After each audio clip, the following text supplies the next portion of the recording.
Oke, silakan Ibu. Dianu dulu ya, di mikrofonnya diaktifkan, Ibu Novi. Oke. Assalamualaikum Pak Ustadz dan teman-teman. Waalaikumsalam. Oke, silakan Bu. Ya, ini alhamdulillah saya baru seminggu melaksanakan amalan sholawat. Baru mencapai 14.000 sih Pak Ustadz, tapi mudah-mudahan istiqomah. Saya kan ngewarung Pak Ustadz, warung sembako. Di hari ketiga saya ngamalin sholawat, badan saya pada sakit, semua sakit tuh Pak Ustadz ya. Meriang, pada dingin gitu. Terus keesokan harinya saya ingin bongkar warung, ceritanya Pak Ustadz, beres-beres gitu kan. Banyak debu karena cuaca kan kadang angin kencang gitu pada masuk. Terus itu Pak Ustadz, di warung itu saya nemuin kain kafan Pak Ustadz. Jadi dia posisinya ada di bawah etalase. Oke. Kain kafan bentuknya kecil. Terus dibuka sama saya itu, di ujungnya itu kayak ada darah kering, darah yang udah kering gitu loh Pak Ustadz. Jadi nempel di kain kafannya itu udah kering gitu darahnya itu. Terus Ibu apain itu? Kayak dibakar atau dibuang atau gimana? Dibakar sama saya karena takut ya Pak Ustadz kan. Terus ada mertua juga kebetulan, jadi saya cerita. Jadi mertua yang bakar gitu Pak Ustadz. Pas begitu dibakar itu baunya kayak bau daging kebakar bangke gitu loh Pak Ustadz. Oke. Yang saya masih nggak bisa dipikir itu, kalau memang ada orang atau mau masukin itu ya di bawah etalase, itu kan notabene etalase penuh dengan minuman, barang-barang warung gitu. Pasti dia harus ngangkat dulu gitu Pak Ustadz itu. Masa saya jaga di warung nggak kedengeran gitu. Jadi yang benar-benar kayak kebuka, itu baru itu keajaiban yang saya rasakan itu Pak Ustadz. Berarti apa ya? Itu kan saya dulu biasa meruqyah orang Bu ya. Itu sudah pasti itu adalah kiriman sihir. Itu namanya buhul ya kalau dalam ilmu ruqyah. Jadi buhul itu adalah sebuah media itu bisa berupa kain kafan. Siapa yang berisik ini? Media itu bisa berupa kain kafan ataupun bisa berupa rambut orang yang sudah meninggal nanti, ataupun berbentuk seperti boneka, itu ditusukkan. Ada jarum juga nggak kedapatan? Nggak ada. Jadi cuman kain kafan digulung-gulung aja gitu. Oke, itu bisa berefek ya kalau itu setelah dimantra-mantra pakai apa itu efeknya ditaruh di tempat rumah orang yang si target. Nanti tujuannya adalah bisa jadi untuk agar warungnya tidak laris ya, agar selama ini Pak Ustadz.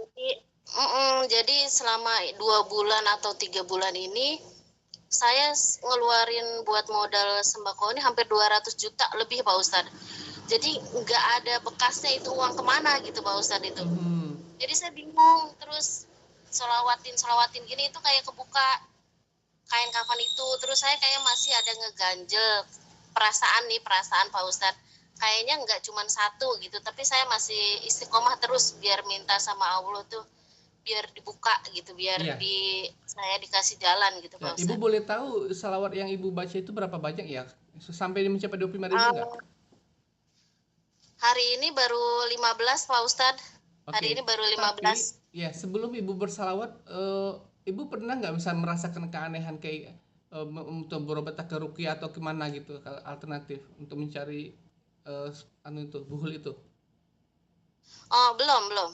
Jadi emang sebenarnya nggak tahu kalau ada yang begitu tuh nggak tahu gitu. Cuman anehnya kok warung sepi, omset nggak ada, terus modal kita sampai 200 juta lebih Pak Ustadz. Jadi nggak kebalik modal, nggak ada untung gitu. Maksudnya gimana kok bisa, kalau dari segi faktanya nggak kebalik modal tuh, apakah ada orang ngutang nggak bayar atau bagaimana?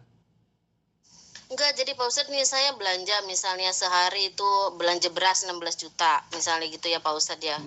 Terus udah kebalikin, tapi duitnya kemana gitu, ntar lah ada tetangga pinjem lah terus nggak dibayar, terus ada ngutang nanti besok gitu, itu di total jadi nggak ada gitu Pak Ustadz jadinya. Begitu.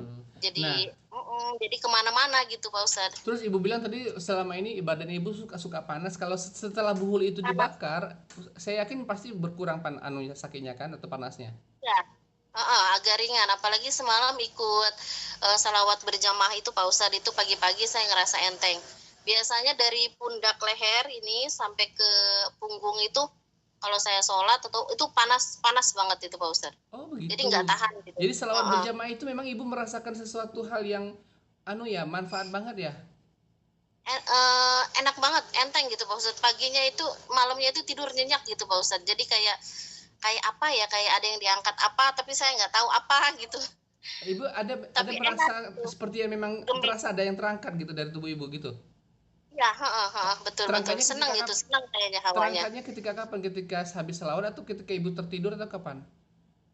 Eh, Sholat tahajud itu berasanya itu bangun tidur biasanya kan saya duduk dulu apa yang dirasa gitu ya. Kalau nggak kepala, leher, tangan itu setiap malam Pak Ustadz. Itu semalam begitu mau bangun sholat itu enteng aja udah jalan kayak gimana ya Pak Ustadz. Beda lah rasanya gitu. Mhm. Oke, saya kasih tahu ibu lagi ya, kalau ibu seperti ini supaya cepat ininya atau sihir itu, buhul itu, yang lain-lain yang belum manu. Tapi sebentar, sebelum sebelum saya kasih amalan lagi, setelah buhul itu dibakar, apakah ibu merasa bahwa ada sedikit sedikit peningkatan dari penjualan ibu? Iya, betul-betul. Jadi mulai rame lagi warung, ada sedikit orang beli, ntar pergi, datang lagi gitu. Oh. Terus dia cerita gini Pak Ustadz, kemarin-kemarin tutup mulu gitu. Padahal saya nggak nutup Pak Ustadz gitu. Kemarin-kemarin Ah. nutup mulu kemana gitu. Oh Padahal gitu. saya ada gitu, nggak. Terus kalau itu sudah positif, ibu ada yang kirim sihir. Kalau ibu sendiri misalnya, kalau saya bilang itu memang itu ada yang orang dendam mengirim sihir sama ibu, ibu bisa kayak menduga-duga nggak? Kayaknya si ini deh yang nggak suka sama saya. Bisa nggak kayak mengira-ngira tuh?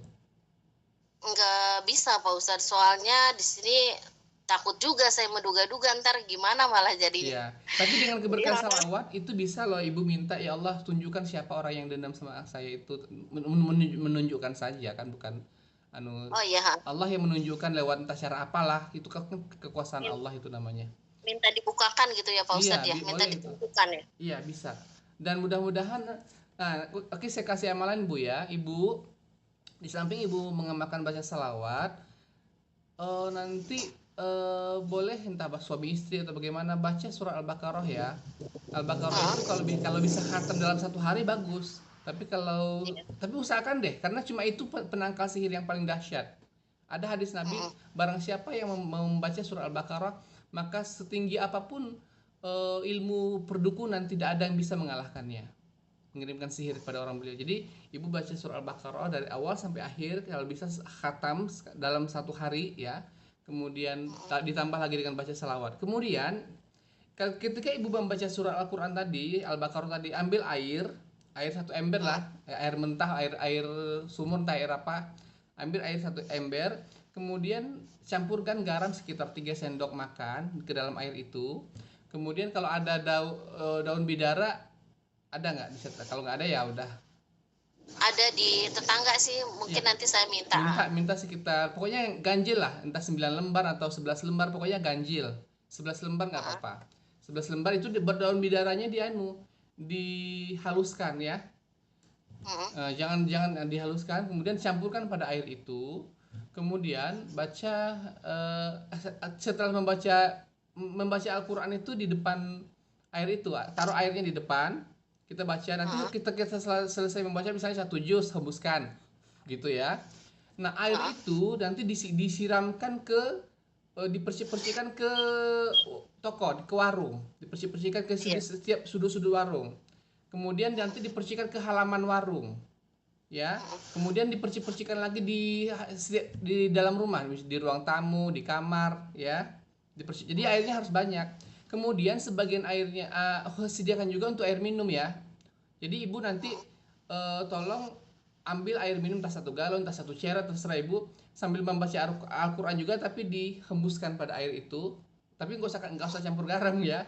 Kalau bisa campur air daun bidara dikit nggak apa-apa. Tapi kalau nggak kuat ya udah cukup air salawat aja. Air itu saja dihembuskan, setelah baca Quran dihembuskan ke situ. Kemudian nanti kalau setiap baca salawat juga dapat misalnya 2.000 salawat atau 3.000 atau 5.000 salawat. Hembuskan lagi. Nah, air itu nanti kalau untuk satu keluarga, bapak, ibu, anak, pokoknya semua satu keluarga minum pakai air itu. Maksudnya adalah air itu untuk penangkal sihir-sihir ataupun apa namanya? Kalau ada sihir-sihir yang masuk ke dalam tubuh-tubuh kita satu keluarga, biar dia segera dikeluarkan lewat muntah, lewat apa begitu. Itu tujuannya. Nah, Ya. jadi itu tolong diamalkan. Mudah-mudahan nanti akan lebih banyak perubahan, dan mudah-mudahan Allah menunjukkan kalau ada lagi buhul-buhul di mana. Dan insya Allah nanti sihir itu kalau kita baca amalan seperti yang tadi itu akan kembali kepada pengirimnya. Jadi pengirimnya sendiri yang sakit nanti. Dan mudah-mudahan dia sendiri yang nanti minta maaf ke ibu. Gitu Ya, ya. amin.